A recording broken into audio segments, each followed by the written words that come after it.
আজকে আমি কাজে যাওয়ার সময় রাস্তায় এমন একটা জিনিস পাবো আমি কোনোদিনও ভাবতে পারিনি। তো আমি রাস্তায় এমন কি জিনিস পেলাম এটা দেখার জন্য পুরো ভিডিওটা দেখুন। তো রাধে রাধে বন্ধুরা, আমার নাম হচ্ছে দিগম্বর মণ্ডল আর আমি এখন বর্তমানে আছি চেন্নাইতে। তো চেন্নাইতে আমি এক বছরে কত টাকা ইনকাম করতে পারি আজকে তার হচ্ছে ডে 2।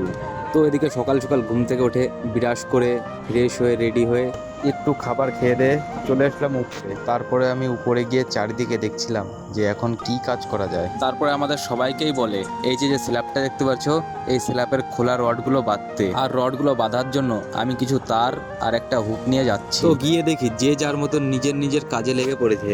তো আমি ওর বেশি দেরি না করে আমি এইদিকে রড বাঁধার কাজ শুরু করে দিলাম। আর এদিকে দেখতেই পাচ্ছ আমরা তিনজন এইদিকে রড বাঁধছি আর বাকি যত লোক ছিল ওগুলো ওই সাইড দিয়ে রড বাঁধছিল। তো রড বাঁধার কাজ কমপ্লিট করার পরে আমাকে বলে এই ক্রস ব্যারিয়ারগুলো লাগাতে। তো ক্রস ব্যারিয়ার যেসব রড লাগে আমি ওই সব রড নিয়ে গিয়ে ক্রস ব্যারিয়ারে লাগিয়ে দিলাম রডগুলো। আর এদিকে আমি ক্রস ব্যারিয়ারগুলো লাগিয়ে কমপ্লিট করে যাচ্ছিলাম নিচে।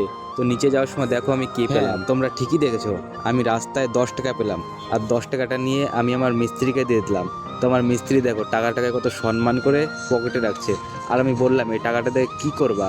তো সে তখন বলল এই টাকাটা দিয়ে আমি চা খাবো।